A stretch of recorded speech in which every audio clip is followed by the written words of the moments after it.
ngayong umaga po, ako po ang na-assign magbigay ng word. Nagpapasalamat po ako kay Bishop sa opportunity at saka sa pagtulong na rin sa paggawa ng word. And this morning po, we will talking about, ang title po ng pag-uusapan natin ngayong umaga ay pinamagatang The Best Life. Yan, The Best Life. Palakpakan nga natin ang Panginoon.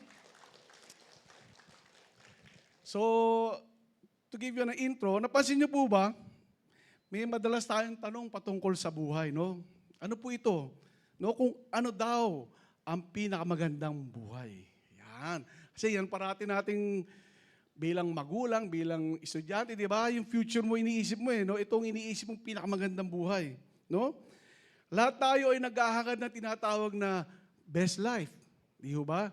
Narinig na po ba natin yung tinawag na, yung sinabing, I'm living my best life. O kaya, best day ever. Nadinig nyo na po ba yan, di ba? Or baka tayo, sinasabi natin yan.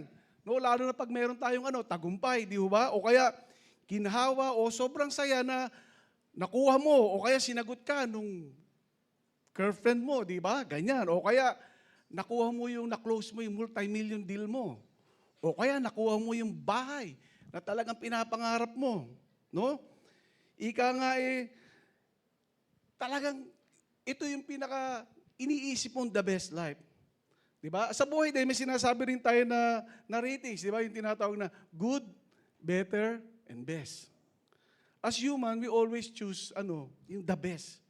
The best the world can offer to us or money can buy. Di ba? Gaya ng mga diskayas, di ba? Or mga nepo babies, di ba? Pinopost pa nila, di ba? Dahil sa payong, di ba? Bumili siya ng napakamahal na kotse. Bakit? Kasi sa tingin niya, yun ang the best the money can buy. Di ba? Magandang bahay, sasakyan, eskwelahan, mapuntahan mo yung lugar na maganda, jewelry, vacation spas, di ba? Kaya lang, tanungin natin ang sarili natin. Yan ba talaga ang pinakamagandang buhay? Na madalas na kiniinggitan natin, di ba? Kaya madalas sana all tayo. Di ba? O mayroong isang uri ng buhay na higit pa sa nakikita natin. Isang buhay na kahit ang kamatayan hindi kayang kunin.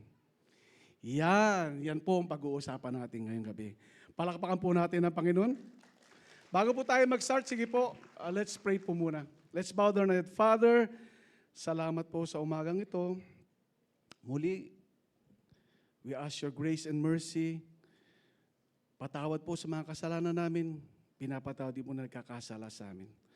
Father, cleanse our hearts, cleanse our minds, purify it, Lord God. Upang yung salita aming maintindihan at higit sa lahat na pamuhay. Holy Spirit, guide us, give us wisdom. Father God, be magnified. This was in Jesus' name. Amen and amen. Our text to be discussed will be coming from John chapter 3, verse 1 to 21. To give you a background, this text happened days before Christ was crucified. Bago siya pinako sa krus. At dito nakatagpo ni Jesus ang isang lalaki na tila nasa kanya ng lahat. No? Parang nasa kanya ng lahat. Ika nga, mayaman, iginagalang, religyoso, at magaling sa batas.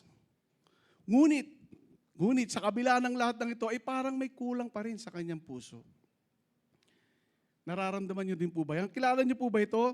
Itago natin siya sa pangalang Nicodemus. Ayan. Kilala niyo po ba si Nicodemus? Di ba? Hindi masyado popular no?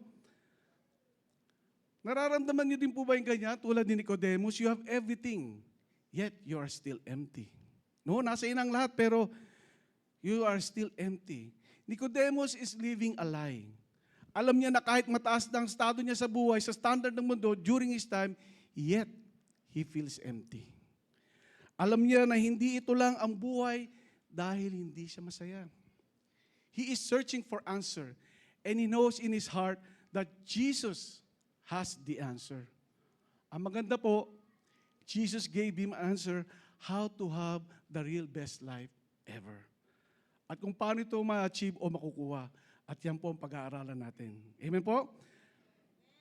Sabi nga, the steps to achieve the best life. First step po is to, number one, first point po natin, search for the best life. Search for the best life. Hanapin po natin. Sabi sa John chapter 3 verse 1 to 2, now there was a Pharisee, a man named Nicodemus, who was a member of the Jewish ruling council. He came to Jesus at night and said, Rabbi, we know that you are a teacher who has come from God, for no one could perform the signs you are doing if God were not with him. Sabi nga, who is Nicodemus? Sino pa si Nicodemus? Alamin nga natin, isang mayaman, ruler ito, ika nga, high-ranking official, member of Sanhedrin. They are the ones, sino po sila? Sila yung gumagawa ng ruling sa final kaso ng isang tao. Para silang lower court at si Pilate naman ang magko-confirm nito dahil under sila ng Roman rule. Kaya nga nasabi din niya sa John chapter 7 verse 51, does our law condemn a man without first hearing him to find out what he has been doing? Sinabi ito ni Nicodemus sa kasama niya kasi balak nang hulihin at patayin si Kristo. Nung pinaplano nila itong patayin. Pero ang maganda rito, makikita mo, si Nicodemus parang sikretong kakampi. No? Parang sikreto siyang kakampi na Pariseo ni Kristo. So he was a leader, an important person in the Jewish society. Kaya nga siya may boses. Kaya anong napansin niyo po, nung kausap niya si Kristo, he came to Jesus at night. Bakit kaya gabi gusto niya makausap si Kristo? Pakita mo nga yung picture ni Nicodemus, kapatid. Bakit kasi gabi niya gusto kasi ayaw siya makita ng ibang tao. Dahil siya ay Pariseo. At ang mga kapwa niya Pariseo ay galit sa kanya. At maaaring natatakot siya o nahiya pang makita ng tao, nakausap niya si Jesus. No? If you notice this sa istorya, makikita mo na ibang pananaw niya sa mga kapwa Pariseo niya. Sa sarili niya, naniniwala siya kay Jesus na siya ang galing sa Diyos. Kasi yung mga ginagawa niya, mga miracle na matindi. Tandaan po natin, si Nicodemus po ay teacher. Alam niya ang salita ng Diyos. At sa tingin niya, si Kristo ang Mesaya. Ngunit anong meron siya? Meron siyang alinlangan o agam-agam. Ganun din po ba tayo? No? Parang play safe lang muna siya. No? Kasi ayaw niyang malaman ng mga kasama niya na gano'n ang thinking niya. Dahil nga galit sila kay Kristo. Kaya hating gabi siya nakipagtabo. Kaya makikita natin sa picture, hating gabi siya nakipagkita. Ibig sabihin po, pasikreto po ito o patago. Ako sa tingin ko, kung ako si Nicodemus, malamang ganun din po ang gagawin ko. Kung ako ay pinanganak sa panahon niya, malamang hindi rin ako, makikipagtagpo rin ako ng sikreto. Or baka nga, isa pa ako sa nagpapatay kay Kristo. No? Kasi, yung thinking mo nung panahon na yun, kahit nga sa ngayon, di ba, nangyayari yan? Sa thinking mo ngayon. Kaya lang maganda kay Nicodemus, talagang hinanap niya ang sagot sa katanungan ng kanyang puso kay Kristo. Di ba? Hindi sa bagay or sa tao. Bakit? Kasi ang tao, madalas sa bisyo or kaya sa maling tao pumupunta para maalis ang emptiness sa buhay niya. Kaya ang ending, disaster. Di ba? Ganyan ang nangyayari. Si Nicodemus, hindi po kay Kristo siya pumunta. He searched for Christ. Hinanap talaga niya si Kristo at pinili niya itong makatagpo. Ganon din po tayo dapat. Amen po ba? No? Huwag nating hanapin sa iba kundi kay Kristo lamang. Sa Kanya tayo siya ang magpupuno ng kakulangan sa ating buhay. Hindi po ang tao, hindi ang bagay. No, yun parati natin tandaan. Si Kristo lang ang pwedeng pumuno sa atin. Tuloy po tayo sa istorya. Sabi niya kay Jesus, Rabbi, alam naming ikaw ay isang tagapagturo mula sa Diyos. Dito po makikita nating nire-respeto niya si Kristo. Ngunit hindi pa niya kilalang lubos kung sino talaga siya. Tinawag niya si Kristo na guro, hindi tagapagligtas pa. Yun na nakaagulat, guro lang. Bakit? Kasi play safe siya eh. Alam niyo po, maraming taong humahanga kay Jesus, ngunit hindi siya tinatanggap. Maraming ganyan. Gusto nila ang kanyang karunungan, ngunit hindi ang kanyang pamumuno. Gusto nila ang kanyang biyaya, pero ayaw nilang sumunod sa kanyang kalooban. Di ba? Maraming ganyan eh. Talagang gusto ang biyaya ni Lord, pero ayaw naman sumunod. Ika nga si Nicodemus ay larawan ng taong religyoso, ngunit starving sa loob. Maka-Diyos, marami sa atin yan, maka-Diyos, pero gutom sa salita dahil may kulang na nararamdaman. Ganun po ba tayo? Maka-Diyos tayo, pero parang empty pa rin. At hindi titigil ang paghahanap ng puso hanggang matagpuan nito ang Diyos. Ganyan po ang karamihang naniniwala sa Diyos. Amen? Kaya nga, si Nicodemus, ang maganda sa kanya, he really searched. Kasi marami po sa ating kilala ang Diyos, pero wala pong relasyon. Di ba?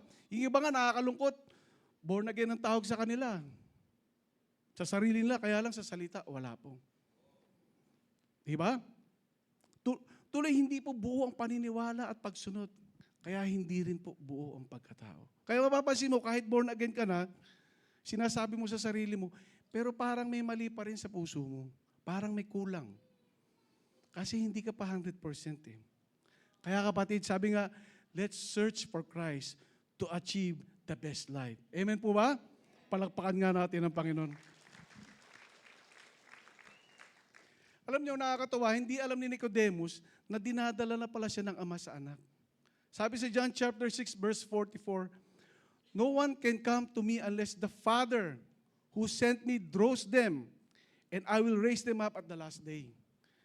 Kaya pala nakipagkita siya kay Jesus kahit pasikreto, kahit delikado sa kanya, dahil hinipo na pala siya ng Diyos Ama. Yung pala yun, it was a divine intervention. Kaya karamihan sa atin, ganyan naman talaga, bakit tayo naboborn again, di ba? Bakit tayo lumalapit sa Diyos? Kasi hinihipo na pala tayo ng Ama. Karamihan sa atin, ganyan pong nangyayari ng Ama, talagang nag-guide sa atin patungo kay Jesus para makita ang kasagutan sa ating kulang sa puso. Nangyayari po ba sa atin yan? Ang tanong, ikaw ba si Nicodemus? Tulad ka din ba niya na naniniwala sa Diyos, pero hindi pa talaga lubos kilala si Kristo?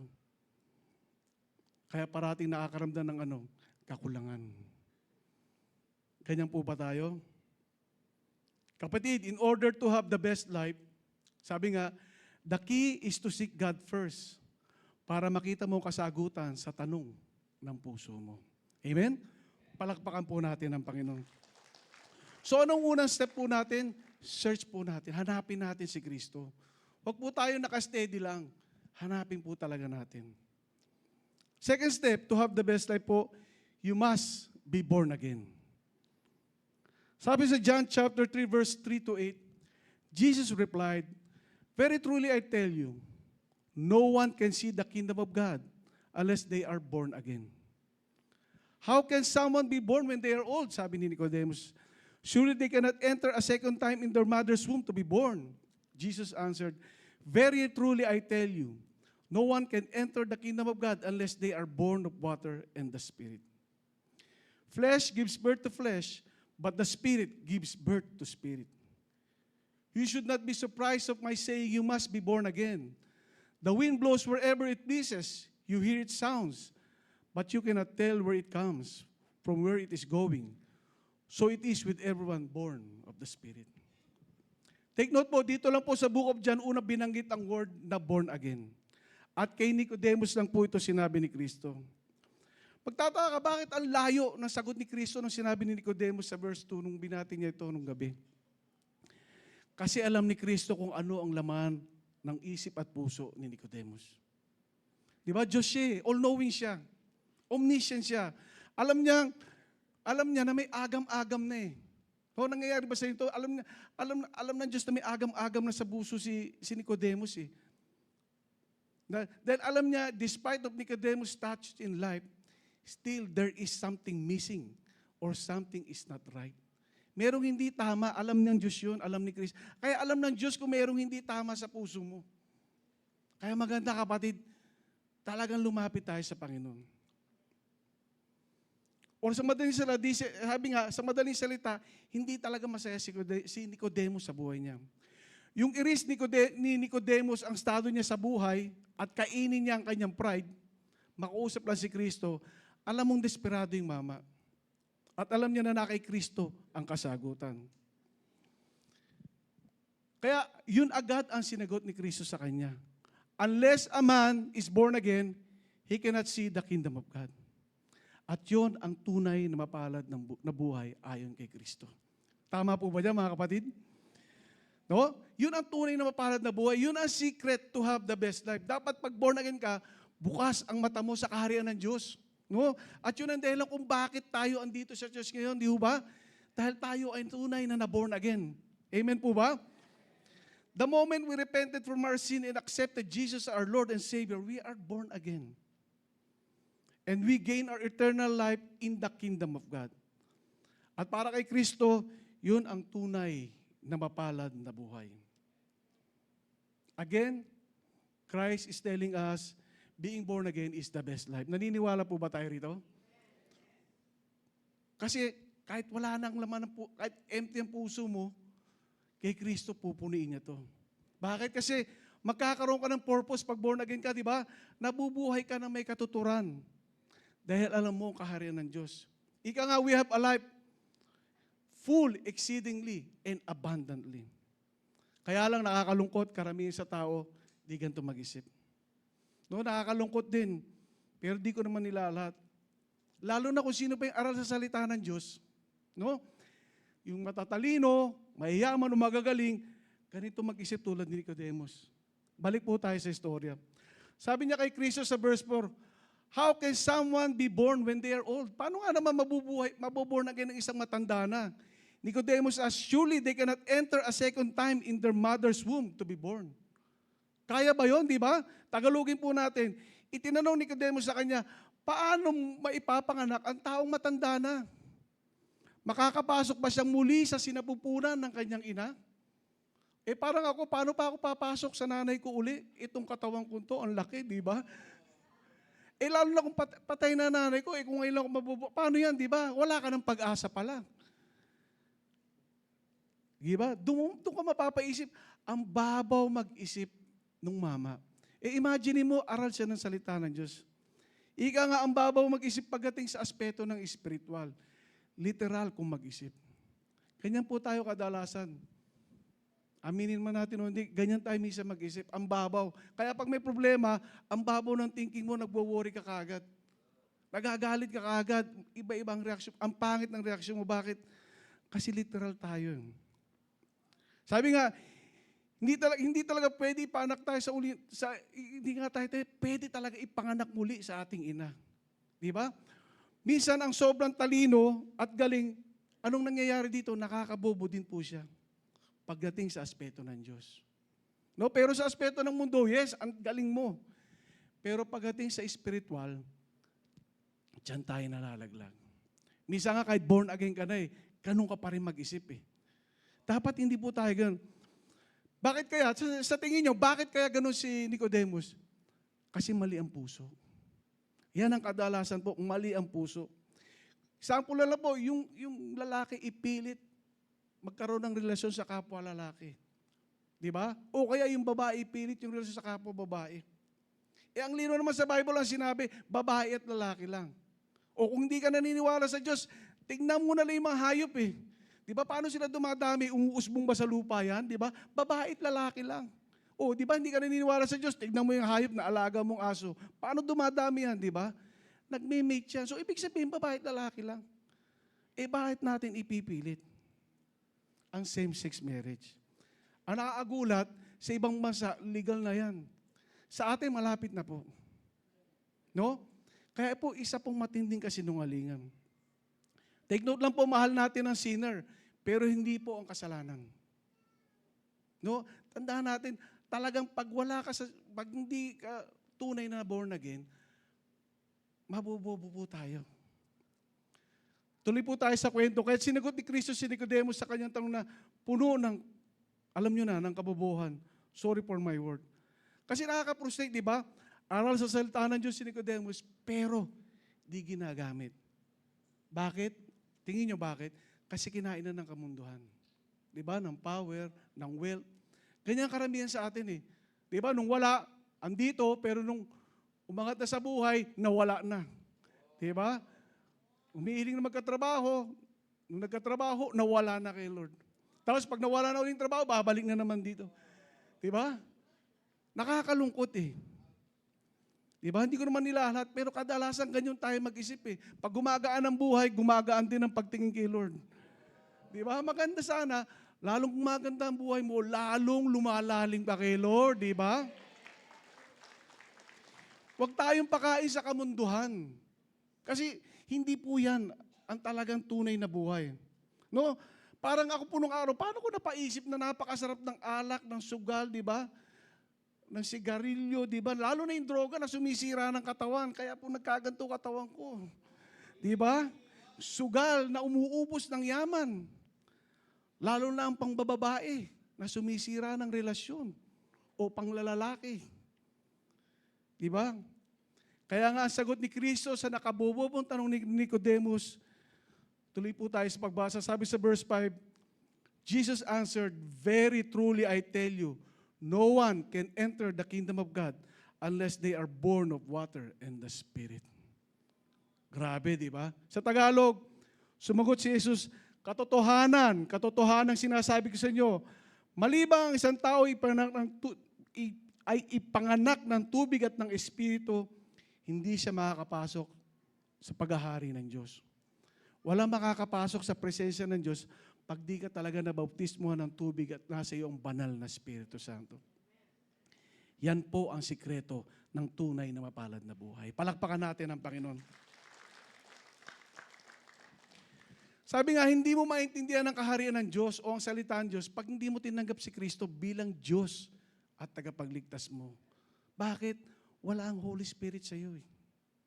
Di ba? Kaya nga sinasabi ng tao, born again siya, pero yung kilos niya kakaiba, hindi ayon sa born again, hindi talaga na born again. Sa salita lang po. No? Kaya nga ang daming tao hindi maintindihan mga born again. Ang sabi nga, believe daw o na-hypnotize. No? Lalo na pagdating sa pera. No? Meron na akong kaibigan na Chinese, sabi niya, naku, huwag kang sumama dyan sa mga born again. Budol yan. Yun ang term niya, budol. Di ba? Bakit kukunin lang pera mo? O laki na nilabas kong pera dyan. Alam mo, sabi ko, hindi naman natin masisi, may mga ganun talagang churches. Ano? Pero, hindi ganun talaga pagiging born again. Hindi ka maglalabas kung hindi tama ang puso mo. Hindi ka naman hihipuin ng Diyos na maglabas. Hindi ka naman maglalabas kung hindi ka hinipo ng Diyos. Alam mo, pag naglalabas ka ng pera, out of your own, sarili mong desisyon, mabigat yun kasi pride yun. Baka gusto mo lang magpasikat. Kaya nga sa iba, nakikita mo, donated by. Di ba? May mga ganyan Di ba? Dapat talagang Diyos. Mas maganda nga pasikreto Pero para sabihin mong budol, di ba? Maraming ganyan. Iniisip ang born again, mga budol yan. Kasi ito, magugulat ka, ang tatalino nito. Mayayaman ito. Nagsasabi sila na hindi nila maintindihan ng Biblia kasi nga, bakit? Wala ang Holy Spirit. Baka ibang espiritu na nananalantay sa'yo.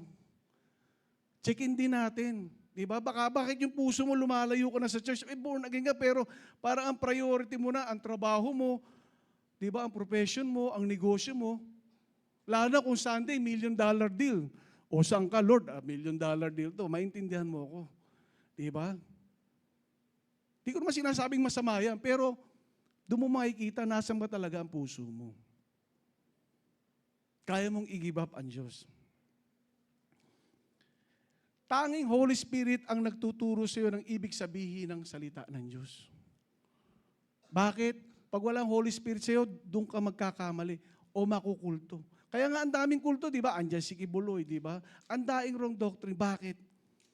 Kasi wala ang Holy Spirit. Kaya importante, bilang born again, alam natin na nasa atin talaga ang Espiritu ng Diyos. Panghawakan po natin ito. Amen? Sabi sa verse 6, flesh gives birth to flesh, but the Spirit gives birth to spirit. No? Anong sabi sa Galatians chapter 5, verse 19 to 20? The acts of the flesh are obvious. Ano to? Sexual immorality, impurity, debauchery, idolatry, witchcraft, hatred, discord, jealousy, fits of rage, selfish ambition, dissensions, factions, and envy, drunkenness, orgies, and the like. I warn you as I did before, those who live like this will not inherit the kingdom of God. Yan ang flesh. Sabi sa verse 22, but the fruit of the Spirit ay ano? Love. Yan bang mayroon sa'yo? Joy. Yan bang mayroon sa'yo? Peace. Forbearance. Kindness. Goodness. Faithfulness. Gentleness. And self-control. makita nyo, hindi talaga magkaka-unite ang flesh at saka espiritu. Ang lakas ng flesh eh. So anong panlalaban mo dyan? Ang banal na espiritu. Amen? Palakpakan natin ang Panginoon. Opposite talaga sila, magkabaligtad. Paulit-ulit itong sinesermon ni Pablo. Balik po tayo sa istorya. Sabi ni Kristo sa verse 7 kay Nicodemus, you should not be surprised at my saying, you must be born again. Huwag kang ma-surprise. Sabi niya kay Nicodemus, bakit sinabi niya Kristo? Kasi aral si Nicodemus ang salita ng Diyos. Kaya dapat alam nila ito. Kaya lang wala kasi ang Holy Spirit kay Nicodemus. Kaya nagtataka ka, nagsisimba ka rito, pero matutulog ka lang. O kaya hindi ka naman nakikinig, nagbe-text ka lang. Bakit? Kasi wala ang Holy Spirit sa'yo. Wala yung passion mo para makinig sa Diyos. Di ba? Iba yung kagabi, yung worship team, puyat pa yan, napagod pa eh. Grabe, tas nakita mo sila uli kumanta. Di ba? Yun eh. Makikita mo yung puso mo tama. Di ba? Yung mga, natin dito, mga lahat ng mga ushers, di ba, napuyat eh, napagod. Pero andito pa rin sila, di ba? Ikaw, tinamad ka lang gumising, ayaw mo na, di ba? O kaya nalit ka lang gumising, mag-online na lang ako. Di ba?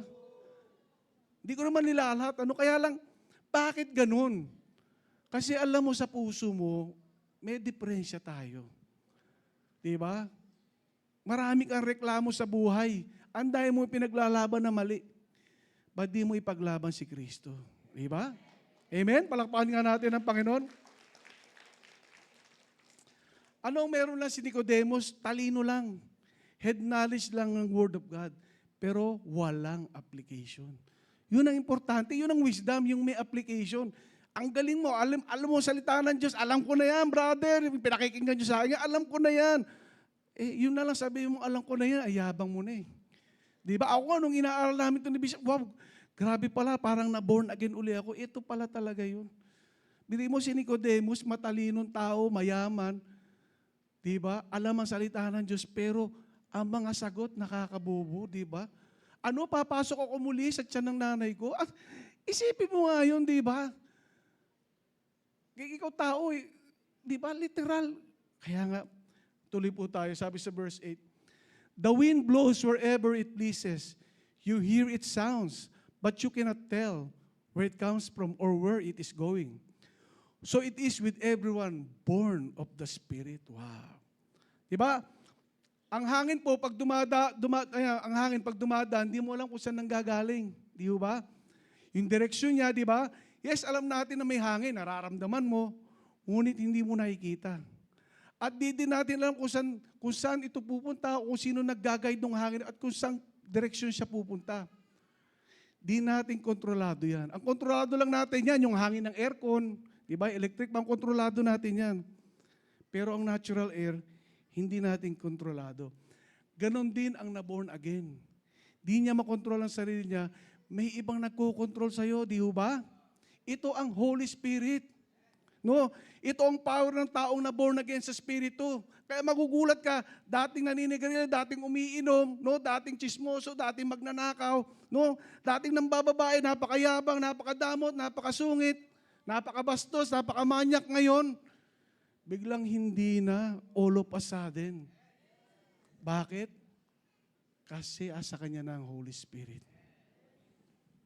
Aminin natin o hindi, check ourselves na sa atin ba talaga ang Holy Spirit? Tama ba talaga ang puso natin? No? Palakpakan nga natin ang Panginoon. Sabi nga, the old has gone, the new has come. Kita mo sa kilos ng na-born again na tunay na ang pagbabago. Pero hindi mo nakikita ang Holy Spirit sa kanya, literally. Pero yung kilos niya, alam mo, born again. Di ba? Ganon ang tunay na may Holy Spirit.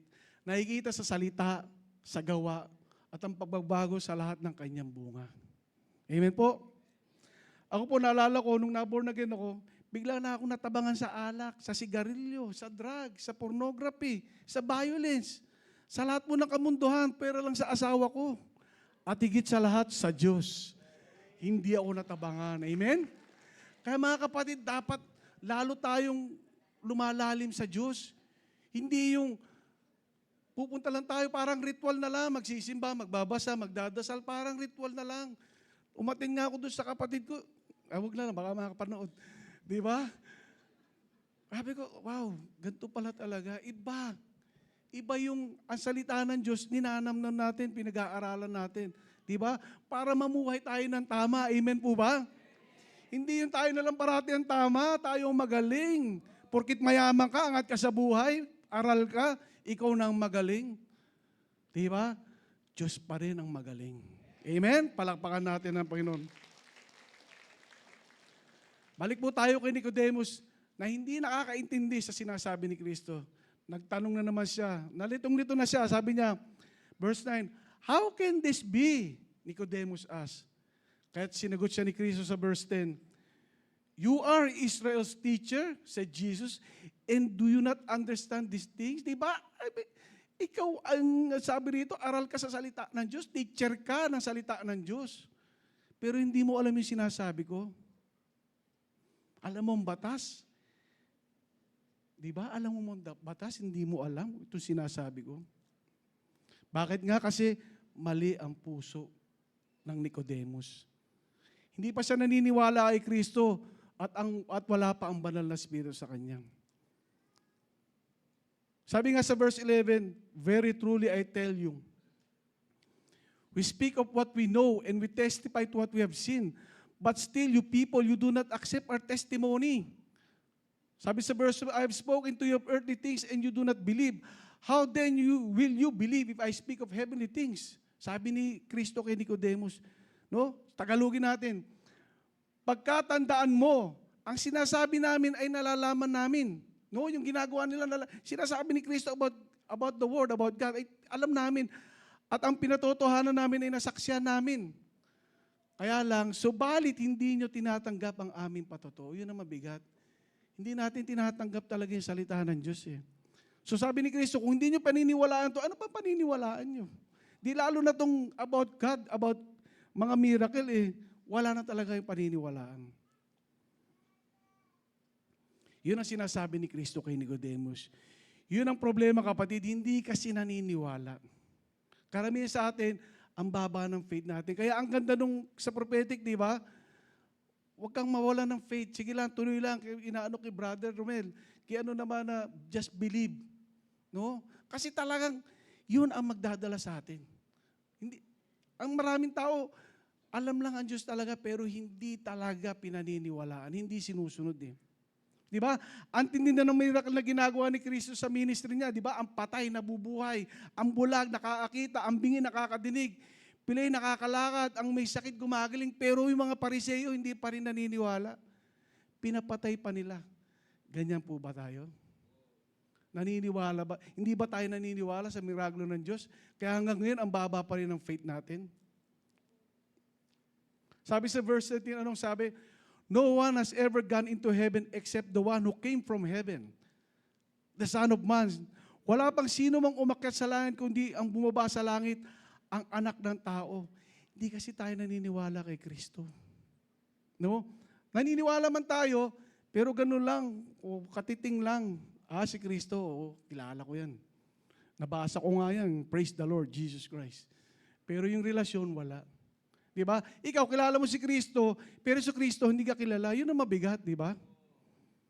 Tumatawag ka sa Diyos, pero hindi ka naman niya kilala. Yun. Kaya nga sabi, "Not those who call me Lord, Lord," ay makakapasok sa kaharian ng Diyos.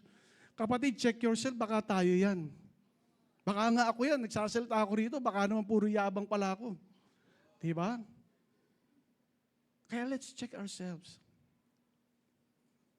To put it in a nutshell, sabi nga, diretsong sinabi ni Jesus kay Nicodemo, "Tanda mo ito, maliban ang isang tao ipinanganak muli, hindi niya makikita ang kaharian ng Diyos." Baka kailangan uli natin ma-born again, mga kapatid. Nalito si Nicodemo, paano maipapanganak muli ang isang matanda?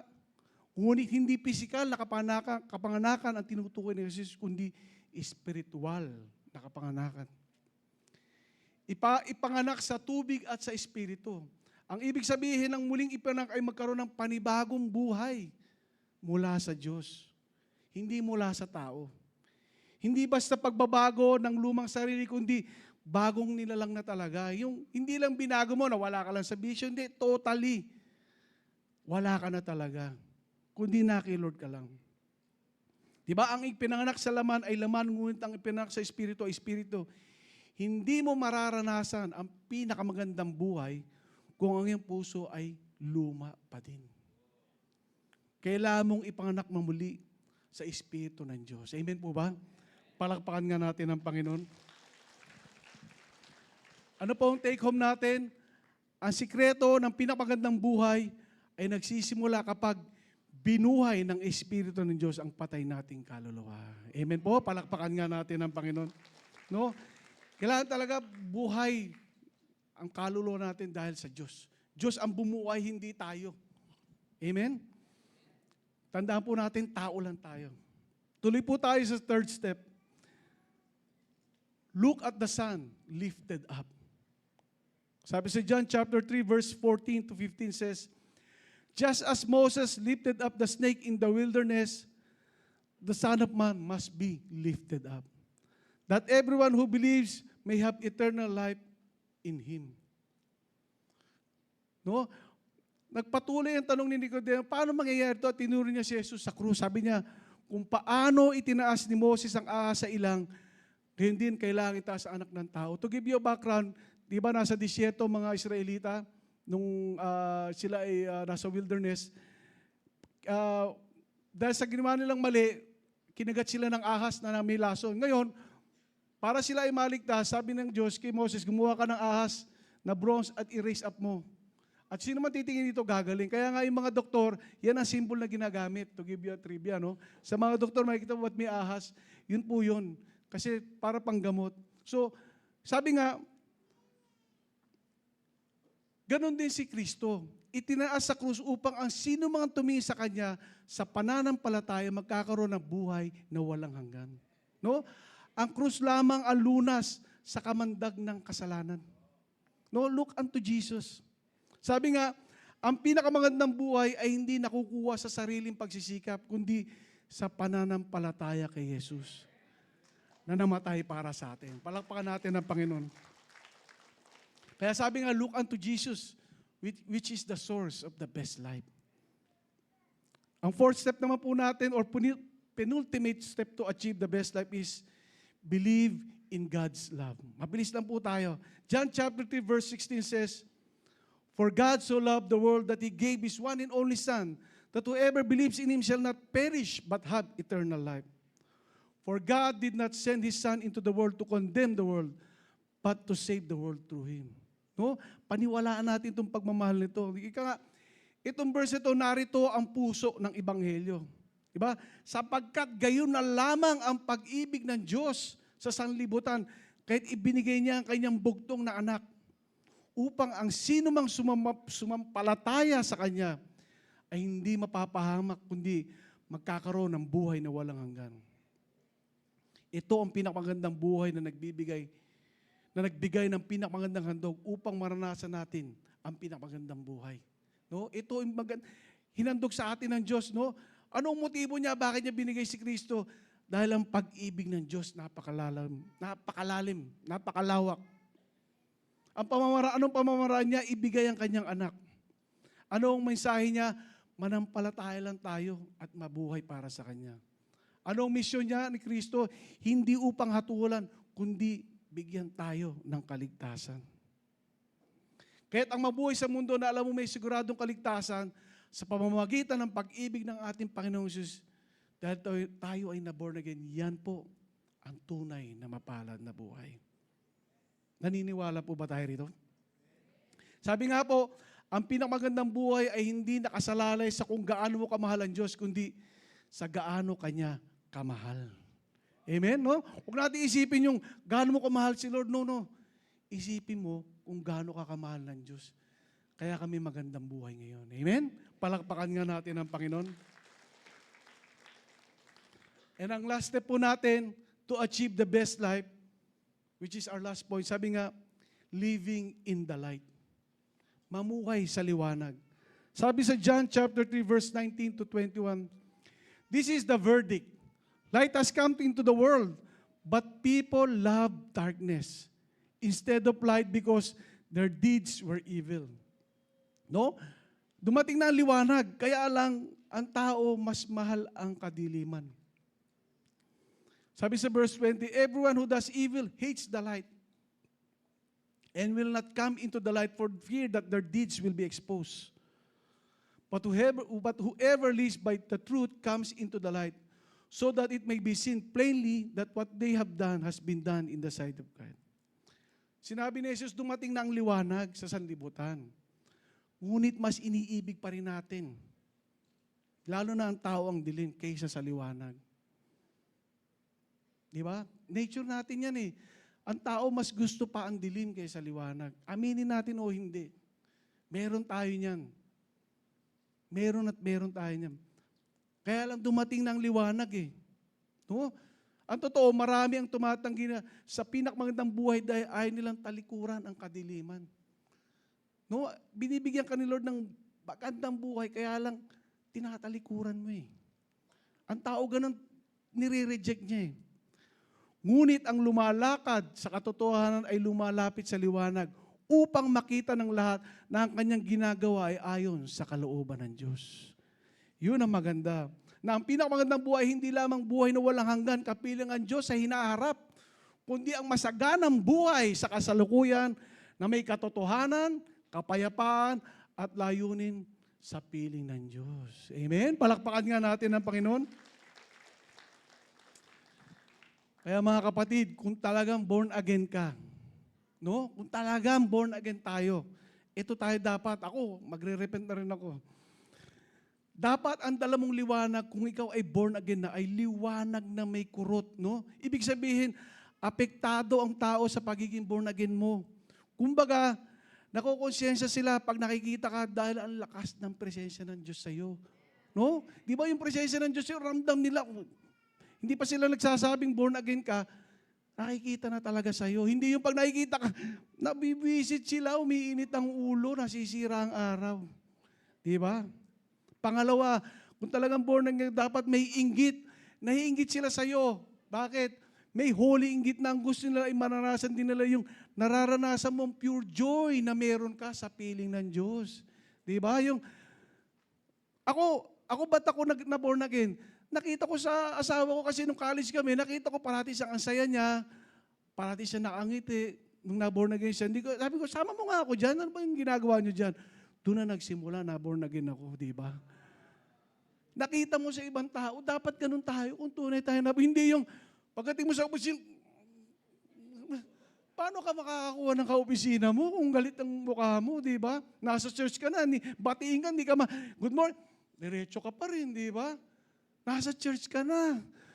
Dapat hindi ganun, di ba? Kung born again, kasi nasabi mo, huwag tayo maging, ang pagiging born again, parang pangalan lang. Kumbaga sa amin, tawag sa akin noon, ay nag-change ka lang ng religion, galing po ako sa kabila eh.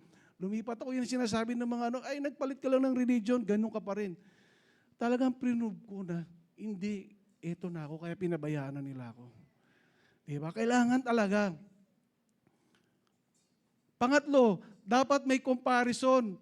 Bakit ang buhay ko hanggang doon na lang? Diba? Ikaw, hindi ka born, yung tao sinasabi, ba't ako ang buhay ko hanggang doon na lang? Pero ikaw, pag tinitignan kanila, parang may pupuntahan pang maganda. Diba? Kaya nga dapat habang tumatanda kang born again, dapat ang buhay mo paganda ng paganda. Hindi ko naman sinasabing mayaman, ha? Ang sinasabi ko, maganda. Diba? Hindi ko sinabing mayaman, magandang buhay. Baka na naman, i-coach nyo na naman ako. Ay, sabi ni Doc, kailangan magandang, mayayaman ka daw pag na-born again. Hindi po ganoon ang born again. Kasi nga, hindi yun ang the best life. Ang the best life ay mamuhay kay Kristo. Amen? No, makikita na, nung iba, ang ganda ng future mo. Bakit? Meron tayong buhay na walang hanggan na inaabangan. Yun ang priority natin sa isip. Yung buhay na walang, ito temporary lang ito.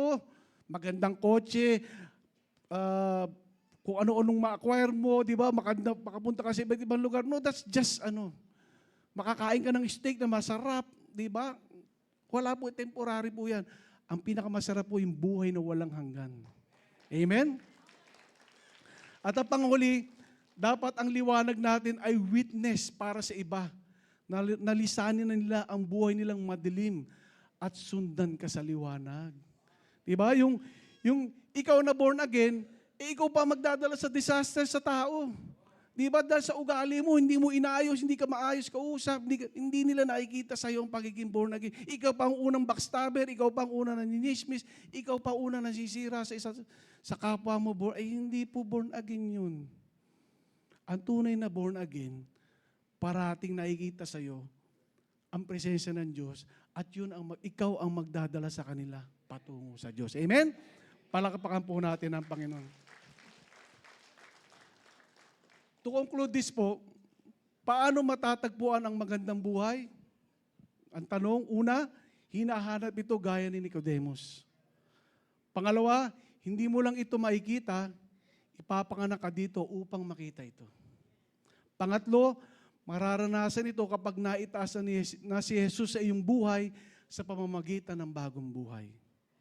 Pangatlo, mararanasan ito kapag naitaas na si Jesus sa iyong buhay sa pamamagitan, inulit ko lang ata no? Pang-apat, ang magandang buhay ay nagiging ganap kapag ang pag-ibig ng Ama ay nararanasan natin. Hindi lang sa pananampalataya, kundi sa buong buhay at pagkatao natin. Amen? At ang panghuli, alam ko masaya na kayo, panglima, ang magandang buhay ay ang mamuhay na nasa liwanag ng anak na di mamatay-matay hanggang kamatayan. Amen? Kapatid, tanungin mo sarili mo, ano ang pinakamagandang buhay? Ang sagot ay, ang pinakamagandang buhay ay si Kristo mismo. Amen? Ngayon, ito ang tanong, naniniwala ka ba dito? Baka hindi pa rin. Pinangahawa ko pa rin, best life ever. Nandun ka sa top of the world, no? Wala po akong karapatan mag-judge. Judge yourself. Ang sagot is between you and God. Kasi siya lang po nakakaalam at ikaw. Pero ito maganda. Si Nicodemus, alam na niya ang tamang sagot. No? Alam na ni Nicodemus. Basahin po natin, nangyari po ito after the death of Christ, after na ng kamatayan ni Kristo. After death of Christ on the cross. Sabi sa John chapter 19 verse 38 to 41. Di ba nung una pasikreto si Nicodemus nakipag-usap? Ito, tingnan natin. John 19 verse 38 to 41. Later, Joseph of Arimathea. No? Ito, ang sitwasyon nito, patay na si Kristo, nakapako pa sa krus. Joseph of Arimathea asked Pilate for the body of Jesus. No? Now, Joseph was a disciple of Jesus, but secretly, because he feared the Jewish leaders. With Pilate's permission, he came and took the body. Kung yung nga si Joseph natatakot sa mga Pariseo, kaya pasikreto niyang nilapitan si Pilate para kunin si Kristo. Ito, matutuwa ka. Verse 39, he was accompanied by Nicodemus. Wow. The man who earlier had visited Jesus at night, Nicodemus brought a mixture of myrrh and aloes, about 75 pounds. Grabe, nakita nyo, sino ang kasama na ni Joseph? Si Nicodemus. Si Nicodemus, na-born again na bakit? Willing na siyang i-give up ang wealth niya, ang power niya, ang position niya. Wala na siyang pakialam. Ang alam lang niya, si Kristo ay Diyos ko. Amen? Kaya makikita natin sa picture, siya ang isa sa nagbababa at willing na siya i-expose ang sarili niya. Tayo ba, willing na ba tayo i-expose ang sarili natin bilang alagad ng Diyos?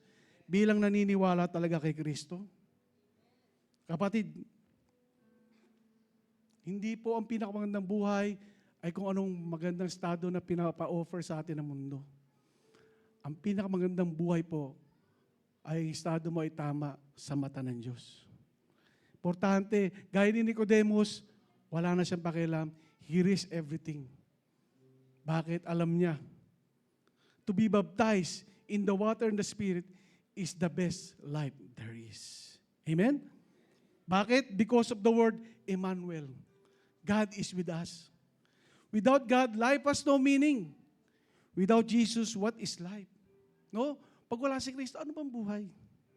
Kaya po, ang being born again is the best life. Sabi nga, The best things in life are free. No? The best things in life are free. Libre po ang buhay born again. Kaya wag po natin hayaang mawala sa atin ito. Let's check ourselves. Baka born again ka nga pero ang layo mo na sa Diyos. Wag mo nating hayaang mawala ito, kapatid. Manatili po tayo. Yan po ang ipaglaban natin. Amen? Let me close with this verse. Kung saan binanggit ang word na born again after Christ's death na po ito. Sabi sa 1 Peter chapter 1 verse 22 to 23, now that you have been purified yourself by obeying the truth, so that you have sincere love for each other, love one another deeply from the heart, for you have been born again, not of perishable seed, but imperishable, through the living and enduring Word of God. Kapatid, na born again po tayo sa salita ng Diyos na nandyan ngayon sa ating puso. Huwag po nating hayaang mawala yan.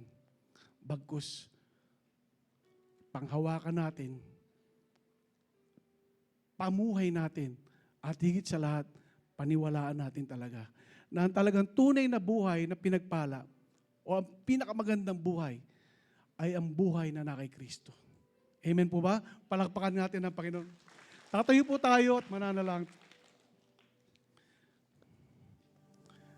Maganda sana kantayin natin yung yung Tagalog ng kanina, ang ganda eh. Goodness of God. Wow.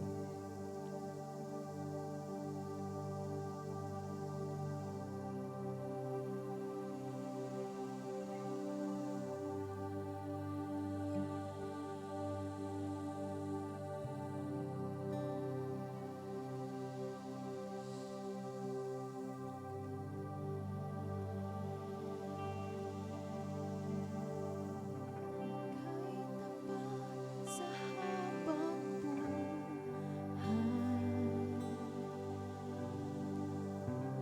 ika'y mabuti magpakailanman, hanggat ako ay nabubuhay, aawitin ko ang kabutihan ng Diyos.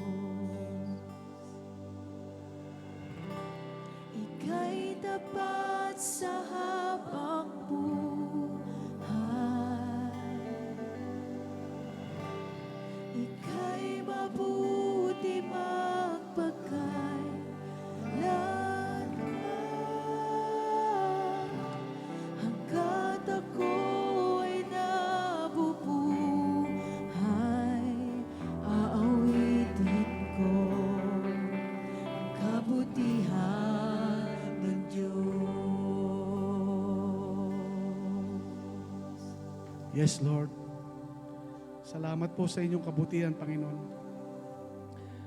Lord, tunay nga po ang buhay ay hindi patungkol sa kung ano ang meron kami ngayon, Lord. Kung ano pinangahawakan namin na napakaganda para sa mundo, Lord God. Kundi ang buhay po, Lord God, ay patungkol po sa inyong anak na si Kristo, Lord. Kaya po ni Nicodemus, Lord God, na puno ng talino, puno ng yaman, magandang estado sa buhay. Pero Panginoon, may emptiness.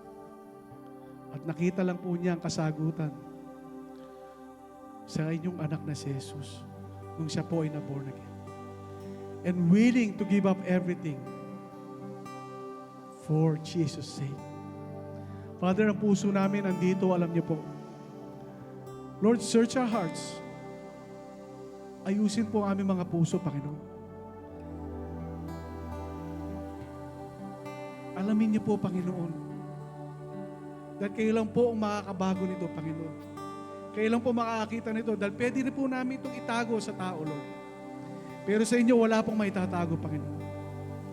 Ayusin po ang aming puso, Lord God. Alisin po ang galit, Lord God. Ang inggit, Lord God. Ano bang mali, Lord God? Ang kayabangan, Panginoon, alisin po. Ang kabastusan, Lord God. Maduming pag-iisip, Panginoon, na sumisira sa aming pagkatao. Ang daming nalulungkot, ang daming may depression ngayon, Panginoon. Father, kayo lang po ang solusyon, Lord. Wala na pong iba, Panginoon Jesus. Kayo ang sagot sa kalungkutan, Panginoon. Sa emptiness ng aming mga puso.